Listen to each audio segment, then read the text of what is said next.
నమస్తే, welcome to big Telugu TV. ప్రస్తుతం మనతో పాటు ఉన్నారు సినీ క్రిటిక్ దాసరి విజ్ఞాన్ గారు. హలో అండి. నమస్తే. జాక్, సిద్ధు జొన్నలగడ్డ, వైష్ణవి కలిసి నటించిన సినిమా ప్రమోషన్స్ లో ఒక్కొక్క స్ట్రాటజీని ఈ మధ్య కాలంలో ఫాలో అవుతున్నారు అనుకో. వాళ్ళ సినిమాలో కాస్త డబుల్ మీనింగ్ డైలాగ్స్ ఉన్నాయి కాబట్టి బయట ప్రమోషన్స్ లో కూడా వాళ్ళు దాన్ని అట్లానే కంటిన్యూ చేశారు. అంటే సినిమాలో ఏం ఉండబోతుందో బయట ముందే చూపించారు. మరి అదేమైనా వర్కౌట్ అయిందా లేదా, ఎట్లా ఉండింది? టిల్లు 2 విడతల తర్వాత వచ్చిన జాక్ ఇది. టిల్లు 3వ విడత అనుకున్నారు చాలామంది స్టార్టింగ్. పోనీ 3వ విడత కాకపోయినా ఆ మాత్రం ఎంటర్టైన్మెంట్, అది పంచినటువంటి ఎంటర్టైన్మెంట్ పంచిందా లేదా అనేది చూడాలి. ఇక టిల్లు స్క్వేర్ పర్ఫెక్ట్ సీక్వెల్. మళ్ళీ ఆ సిచ్యువేషన్ని రీక్రియేట్ చేసి వాడిని అక్కడికి రప్పించడం, అక్కడి నుంచి కథ మొదలు పెట్టడం నిజంగా చాలా బాగుంది. ఎలా అయితే మనకి దృశ్యంకి పార్ట్ 2 ఎంత perfect sequel, such a beautiful sequel. So కథ కూడా అలాగే పండింది. అఫ్ కోర్స్ కొంచెం అలా ఇలా ఉన్నా ఇట్స్ ఓకే. నాకు సిద్ధు జొన్నలగడ్డ అంటే పర్సనల్గా చాలా ఇష్టం. పిల్లోని నేను ఎప్పటి నుంచి జోష్ అప్పటి నుంచి చూస్తున్నా. జోష్ షూటింగ్ అప్పుడు ఇంకా ఈ అది కట్టల మెహదీపట్నం నుంచి శంషాబాద్ పోయే పెద్ద ఫ్లైఓవర్ ఉందా, అప్పుడు ఇంకా కట్ల. ఆ మెహదీపట్నం దగ్గర సగం రేతిబోలి దగ్గర కొంచెం ఇరిగి ఉంటుంది. అంటే అప్పుడు ఇంకా అతికించాల దాన్ని. అక్కడ నుంచి ఒక పైనుంచి బస్సు కింద పడే సీన్ నేను సినిమాలో మరి మర్చిపోయా, బట్ షూట్ బాగా గుర్తుంది. నేను ఆ లొకేషన్లో చూసా. అప్పుడు ఒక కర్ర పట్టుకొని అలా నిలబడతాడు అనమాట సిద్ధు మందలో. ఆయన వెనకాల ఒక 50-100 మంది ఉంటే అందులో ఈయన ఒకడు, కొంచెం ఫ్రంట్ ఫేసెస్లో ఉండే ఓ అబ్బాయి. అలా చూసిన అబ్బాయి తర్వాత గుంటూరు టాకీస్ నుంచి హీరో అయ్యి తనకంటూ ఒక ఓన్ స్లాంగ్ని ఏర్పాటు చేసి బాడీ లాంగ్వేజ్, బేసిక్గా కథల పట్ల రైటింగ్ పట్ల కూడా మంచి అవగాహన ఉన్న అబ్బాయి. అలా డెవలప్ అయ్యాడు. డీజేతో ముద్దొచ్చేసాడు అబ్బాయి. అంటే ఆ రేంజ్ హిట్ అందుకోవడం. ఒక సీజన్ మొత్తం పెళ్లిళ్ళల్లో ఇప్పటికీ అదే పాట ఉంటుంది. అదేంటో మరి. నేను ఇంకోటి చెప్పనా, ఇది చాలా అరుదైన విషయము. గోవాలో చాలా మందికి ఇంగ్లీష్ పాటలు హిందీ పాటలే వేస్తారు, డీజే పాటలు వేసారు. డీజే టిల్లు అది అంటే బీచ్ సైడ్ దగ్గర. అదేంటో లిరిక్స్ కన్నా కూడా అంటే లాంగ్వేజ్ తో సంబంధం లేకుండా నిజంగానే ఆ డీజే బాగా అట్రాక్ట్ చేసింది. అలాంటి అబ్బాయి సినిమా. నెక్స్ట్ మళ్ళీ ఇంకొక అంచనా, బొమ్మరిల్లు భాస్కర్. బొమ్మరిల్లు అందమైన కథ చెప్పాలంటే, అశ్లీలత అసభ్యత ఉండదు. హీరోయిన్ కానీ హీరో కానీ డైలాగ్స్ చాలా అందంగా ఉంటాయి. సాహిత్యం పట్ల కూడా ఆయనకి చాలా మంచి ఇది ఉంది. డైలాగ్స్ బ్యూటిఫుల్గా ఉంటాయి. పాటలు అయితే ఇంకా అసలు బ్రహ్మాండం. మ్యూజిక్ సెన్స్ ఇంకా చెవులో అసలు అమృతమే. ఇప్పటికీ బాగుంటాయి అవి. అది బొమ్మరిల్లు భాస్కర్ అంటే భాస్కర్ తీసే సినిమాలు అలా ఉంటాయని మనం అనుకుంటాం. ఇక మంచి పరిపక్వత గల నటీనటుల్ని ఎంచుకుంటాడు. ఇది బొమ్మరిల్లు భాస్కర్. మరి ఆ కాంబినేషన్ ఈ కాంబినేషన్ ఇతని ఆఫ్టర్ లాంగ్ టైం తను రావడం. కానీ ఇద్దరిది క్వైట్ ఆపోజిట్. ఎందుకంటే బొమ్మరిల్లు భాస్కర్ గారి సినిమాలు చూసుకుంటే ఎంత కాదన్నా ఒక ఫ్యామిలీ ఓరియంటెడ్ ఉంటుంది. మనం అంత డబుల్ మీనింగ్ డైలాగ్స్ లేకపోతే అది కనపడదు మనకు. అది బొమ్మరిల్లు భాస్కర్ వాళ్ళ స్టాంప్. మనకు సిద్ధు ఒక రకంగా చెప్పాలి అని అంటే మాట్లాడేది డబుల్ మీనింగ్ అయినా ఆ అబ్బాయి మాట్లాడితే ఎందుకు దాన్ని ఎవరు పెద్ద నెగిటివ్ గా తీసుకోరు. అంటే తన సినిమాలు అంతే జోష్ గా ఉంటాయి. వీళ్ళిద్దరికి ఎట్లా సింక్ అయింది అని అంటే ఎలా ఉండబోతుందా అనేది ఒక ఆలోచన. ఎగ్జాక్ట్లీ. అండ్ మళ్ళీ దాంట్లో ఇంకొకటి ఏంటంటే, ఈ సిద్ధు టైర్ హీరోస్ కి పెద్ద పెద్ద ఆర్టిస్టులను బేసిక్ గా తీసుకురారు, మామూలు ఆర్టిస్టులను పెట్టేవాళ్ళు. ఇప్పుడు ప్రకాష్ రాజ్ చేయాలి అంటే మహేష్ బాబు, రామ్ చరణ్, ఎన్టీఆర్ వాళ్ళతో ఉంటది. సిద్ధుతో కలిసి చేశాడు అంటే సిద్ధు స్థాయి నెక్స్ట్ లెవెల్కి పెరిగింది. పైగా నెక్స్ట్ ఇంకొక గురించి కూడా మాట్లాడుకోవాలి. చెల్లెలు క్యారెక్టర్ చేసి అనుకోకుండా హీరోయిన్ అయ్యి సక్సెస్ అయ్యి మన తెలుగు అమ్మాయి. దీంట్లో వైష్ణవి ఇంత పెద్ద సినిమాలో. అండ్ ఇన్ని ఇప్పుడు మన బొమ్మరిల్లు భాస్కర్కి హీరోయిన్స్ ఎంత, మనం జెనీలను ఎలా చూపించాడు అట్లా ఎంచుకునే అబ్బాయి వైష్ణవిని ఎంచుకున్నాడు అంటే ఈ అమ్మాయి స్థాయి కూడా పెరిగింది. ఇట్లాంటి కాంబినేషన్లో వచ్చిన సినిమా ఇప్పుడు ఎలా ఉందనేది మాట్లాడుకుంటే ఫస్ట్ కథలోకి వెళ్దాం. ఈ కథలోకి వెళ్ళే ముందు నేను కొన్ని ఎగ్జాంపుల్స్ సరదా మాట్లాడుకుందాం.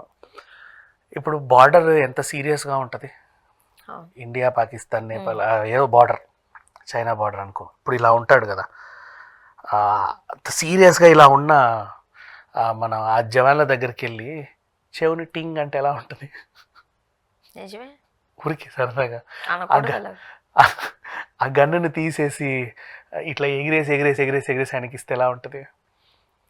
ఆ బుల్లెట్స్తో అక్కడ అష్టచమ్మ ఆడితే ఎలా ఉంటుంది? అంటే మామూలు వాళ్ళు అయితే చేయలేరు, కాస్త మెంటల్గా ఇబ్బంది ఉన్న వాళ్ళు అయితేనే చేయగలుగుతారు అలాంటి పనులు. అసలు అలాంటి వాళ్ళు అక్కడ తీసుకెళ్ళరు ఫస్ట్. అవును, బుల్లెట్స్తో బార్డర్లో అష్టచమ్మ ఆడితే ఎలా ఉంటుంది? అదే అది గీసి. అదే మామూలుగా అయితే చేయరు. నెక్స్ట్ సరే ఇంకోటి, 2 దేశాల బార్డర్ సరిహద్దు మధ్యలో ఇట్లా రౌండ్ కంచెలు ఉంటాయి కదా, మన సినిమాలో అప్పుడప్పుడు చూస్తూ ఉంటాం. అవును, ఆ కంచెలో ఒక హీరో హీరోయిన్ ఆడుతూ పాడుతూ డ్యూయెట్ వేసుకుంటే ఎలా ఉంటుంది? ఎందుకు మీరు ఇప్పుడు దానిపైన పడ్డారు, కొడతారు. సరే వాట్ ఎవర్. రా ఏజెంట్స్ అంటే మనకు తెలిసిన ఎగ్జాంపుల్స్ హిట్, సింపుల్గా చెప్పాలంటే. ఇక మన ఈ గూఢచారి ఇవి చేశాడుగా మన అడవిశేష్ లాంటి సినిమాలు. హిట్ సినిమాలో ఫస్ట్ పార్ట్లో విశ్వక్సేన్, సెకండ్ పార్ట్లో అడవిశేష్ జోకులు వేస్తే ఎలా ఉంటుంది? నాకు అర్థమైపోయింది మీరు ఫస్ట్ అర్థం కాదు ఎందుకు బార్డర్ ఇవన్నీ తీసుకుంటారు. ఇకపోతే కథలోకి వెళ్దాం. యాజ్ యూజువల్గా అల్లరి చిల్లరగా తిరిగే అబ్బాయి ఫ్యాబ్యూ నెరుడా అనుకుంటా పేరు. తను జాక్ సార్ అని పెట్టుకున్నాడు. అదేం పేరు అది? తెలుగు అబ్బాయి కదా సినిమాలో? వాట్ ఎవర్, తెలుగు అబ్బాయే, అలా ఏం పేరు అట్లా పెట్టుకున్నాడు. ఓకే, క్రిస్టియన్ అబ్బాయి అనుకుందాం, కమ్యూనిటీ వాట్ ఎవర్. సో అలా పెట్టుకున్నాడు, జాక్ సార్ అని పేరు పెట్టుకొని ముందుకెళ్తూ వచ్చాడు. ఈ అబ్బాయి అల్లరి చిల్లర తిరిగినా కూడా ప్రతి ఒక్కడికి ఒక ఇంట్రెస్ట్ అనేది ఉంటుంది కదా దేనిపైన. ఈయనకి గూఢచర్యం పైన ఇంట్రెస్ట్, స్పై మీద ఇంట్రెస్ట్ అనమాట. సో ఇలా ఎప్పటికైనా రా ఏజెంట్ అవ్వాలని కలలు అంటాడు.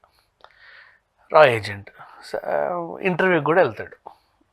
ఇక్కడ వరకు కట్ చేయి. మళ్ళీ ఇప్పుడు మనకు తెలిసిన ఒక పెద్ద పోలీస్ ఆఫీసర్ పేరు చెప్పు మన దగ్గర క్యాజువల్గా. ఎప్పుడు సజ్జనార్ గారు అనుకుందాం. సజ్జనార్ గారి జాబ్, ఆయన రిటైర్ అయిపోయాడు ఫర్ ఎగ్జాంపుల్.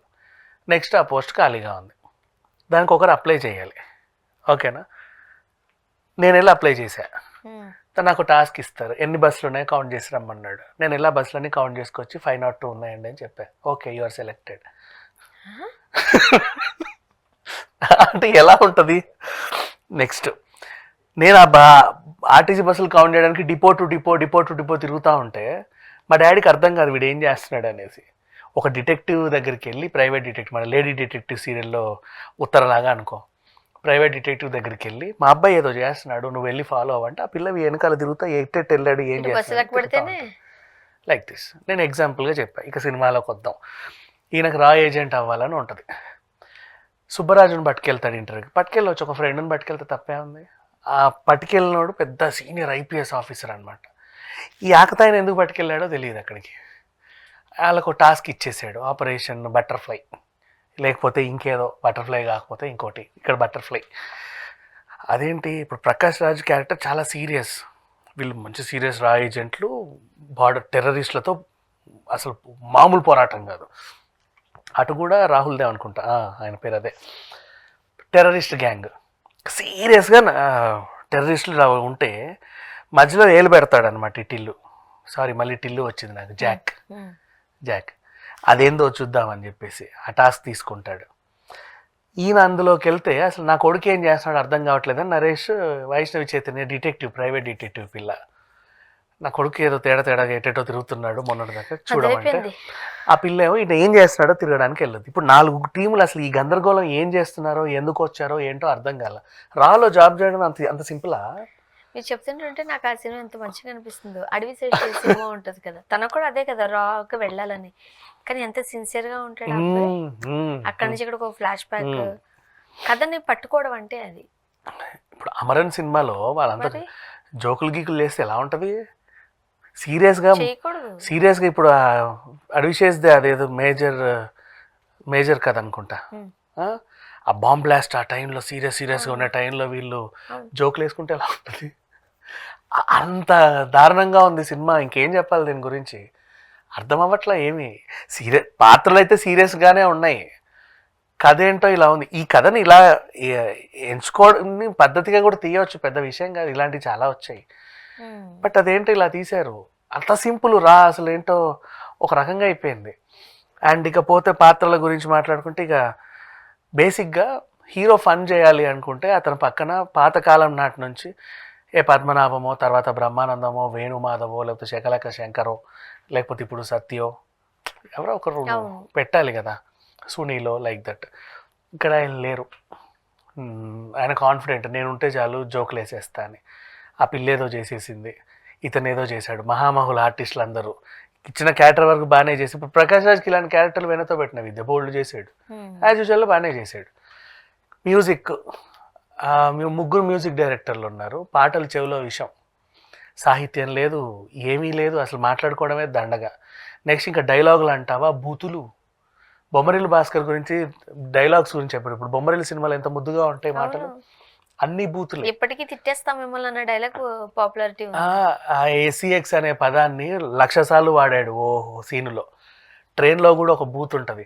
మరి ఈ సెన్సార్ ఎందుకు కట్ చేయలేదో నాకు తెలియదు. ఇప్పుడు నేను మాట్లాడడానికే యూట్యూబ్ ఒప్పుకోదని ఇలా మాట్లాడుతున్నాం కదా, సినిమాలో సెన్సార్ కూడా ఓకే చెప్పేసింది, అన్నిసార్లు మాట్లాడినా రిలీజ్ కూడా అయింది అలాగే. ఇది ఈ సినిమా.